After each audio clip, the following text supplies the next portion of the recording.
lot of people ask me, what's the one thing that will help me get better in the game? So in this video, I'm going to show you guys how I got such a high win rate all the way up to Diamond and even carrying on to Masters. In Masters, I finished the season 120 LP with a 63% win rate. Firstly, this is so essential, but not so many people do this. When you do this, you kickstart your process and journey in League, and that is reviewing your games. You need to start asking yourself questions like, why did I die here? What led to this negative outcome? What was a better option in this position? You can't really ask these questions just off the top of your memory. We all know that human memory is not the greatest in court cases, and different studies show that a lot of the times your perception can skew the results of a situation. All high elo players, or at least 90% of them, reach their elo by doing this. I see streamers all the time, highly elo infamous streamers, Tyler1, Rat IRL, Tarzan, as passionate and angry as they can get in the game. They know stuff about the game because they review their games and they ask these questions in their head. He knows he's dead, just give me the kill. He's blinded, he cannot auto attack, he cannot see, he has no R. Give me the kill, he's dead. Giving a visual representation and just looking over what you did, it's so much more beneficial for improving. Now, I see a lot of people do this. The most asked question I ever get is like, what do I build? Like, what's the build? What runes do I take? What's the masteries? Can I have the secret formula? No! Okay.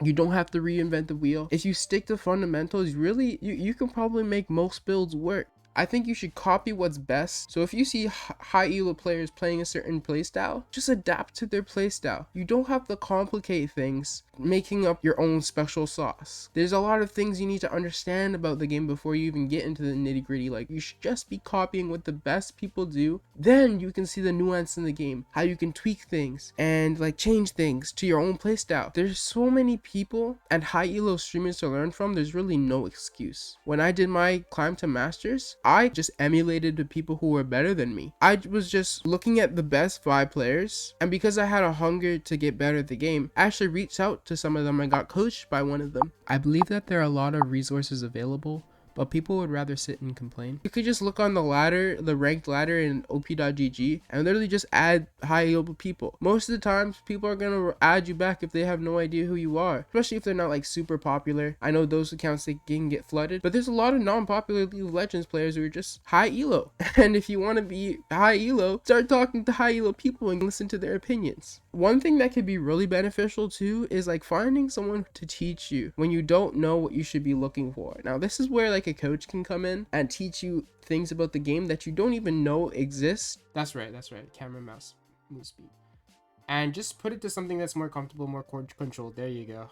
Holy shit, I didn't know you could do that. Yeah, I think that's so helpful.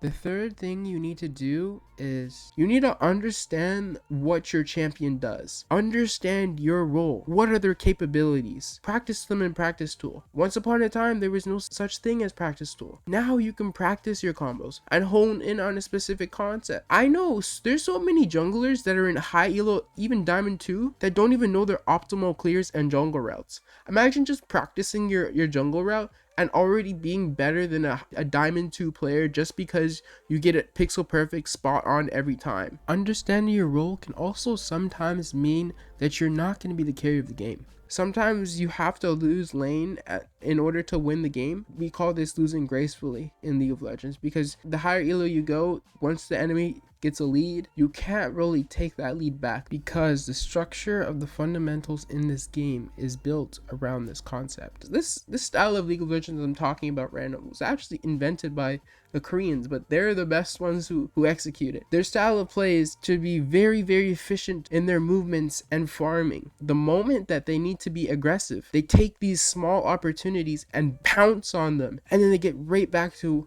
being efficient very, very quickly. They don't have a lot of risk in their play. They decide to go for things that are very, very, very precise. And this is the style of League of Legends that we come to learn. Losing gracefully means it's okay to be down 40 CS if it means staying alive and just collecting EXP, rather than just dying in lane and then losing gold and EXP. You need to understand also that champions thrive in certain aspects of the game. For example, some are great split pushers. Like, think of your Nasus, your Jax, your Trindamirs, Some are great at poking the enemy. Like, think of your Zeraths, your Varus, your MF, your long range carries. Some have a lot of damage. Some champions just have a lot of damage built in their kit. Some are really hard to kill, like with their movement, their mobility, and their way to bob and weave. Think of like a LeBlanc. Some have a lot of like crowd control. Think your Nautilus, your Leona, your, I guess, Nunu. Those different champions who have like a lot of CC. Some have really good sieging with their range. Think like Caitlyn. Some people are really good at diving, like Elise.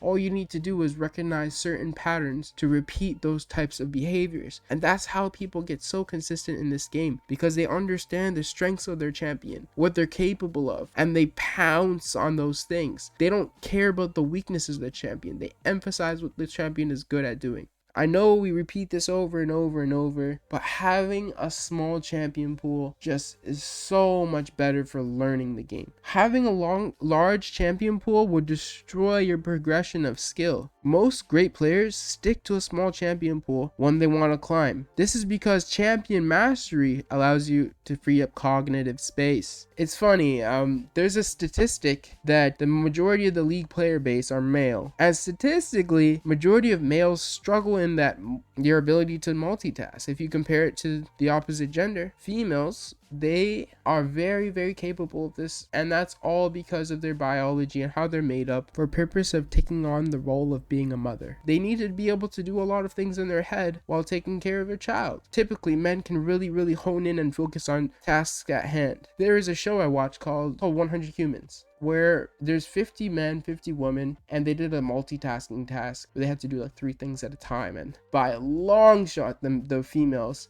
beat the men so bad. When you can free up space in your mind, then you can really think about the game and what decisions you need to make and when to do certain things, like should I push this wave, should I recall here, do I need to be tracking the jungler right now, do I need to drop a ward over here? When you free up space from just piloting your champion, there's so many other aspects of the game that just open up to your mind. It's okay not to be the best at everything, just try to be the best at one thing. Now, this final tip I have can be a little bit controversial. Having alt accounts, having like a Smurf account, or not even a Smurf account, just another account, can really help you avoid burnout when you're trying to climb. This is just my opinion. One account strictly for climbing and another to do like whatever you want. If you want to just play random ranked games with a new champion and test them out, do that. If you want to play random normal games, you could do that. If you want to just do whatever you want to do on that account, you want to troll, do it on that account. A lot of the time, are not all feeders and enters and AFKers, but sometimes we can play the game so much, have so much negative energy thrown at us in a short amount of period, where we can start reflecting that onto our other games. And I think that's because we don't have another space to take it out on. My suggestion is, because people really love the game, who play the game all the time, take out that aggression on another account, or if you can, take it out in real life, like by doing some exercise or just stretching out or just taking a break from the game. This will counteract autopiloting. It will allow you to play all your games with your maximum intensity without making decisions driven by your emotions. When you find yourself like making decisions based on how you feel, not what is objectively giving you a higher chance of winning the game, I think playing on an alt account or like doing something else can give you like a mental reset to start playing at a high intensity. When you do this and get into the self-sabotage behavior, a lot of the times you just tank your MMR and then it becomes a lot harder to climb. Understand, it's okay to get tilted. Don't let it get to that point where you actively end games simply because there's someone on your team that you don't like. Like, I've seen that one so much. I think I'm guilty of it too. Like really childish things. But you know, everyone's human, like that happens. It's not easy to suppress it. That's why we have that whole movement going monk mode, like with Broxa being the goat of just a clear mind. He's just so zen and focused in on the game and things don't bother him so much. I strive to be like that guy, but I don't know, there's something about him that's really great. I love Broxa. Shout out to him. He actually is a Vi player too, so I'm a little biased. I see him playing Vi, busting it out in calm. Would probably, yeah, oh my god, that was not thinking about that champion. What? Azir would be a really smart one. I think it does well in the lane. Okay, so it's going to be Galio mid. especially Vi, Set, all of these champions. You're never going to be put in a situation where 100 Thieves are diving into you or are going to be in range. Well, That's really cool. It always excites me. But yeah, these are the 5 things, and my bonus tip in order to climb really hard and really high and have a high win rate is momentum. I'm telling you, if you haven't experienced this yet, you don't understand the joys of this game. Sometimes you can ride on a high when you're just winning and winning and winning and winning. I remember like getting like a 20 game win streak, and the way I did it was I just stayed in the zone where I was never out of a game. Even after a game finished, it was like I was still thinking so intently on the game that I was still continuously playing. I think I went 5 games in a row not dying a single time as jungle. It got pretty bad for me because I would end up going to sleep and dreaming about like league matches in my head and making like simulations. When you get really invested in this game, like we're nutheads, honestly. When you get so good at a game that you're able to be like top 0.1% of the league community, you're just out there. You're a nut job. You can't just look at someone and be like, kill them! You have to be like, smart, calm in brain, collected, understand? Kill them! That's all I have to say. Anyways, hope you enjoyed the video. Hope you learned something from this. And this is Classical Kale out.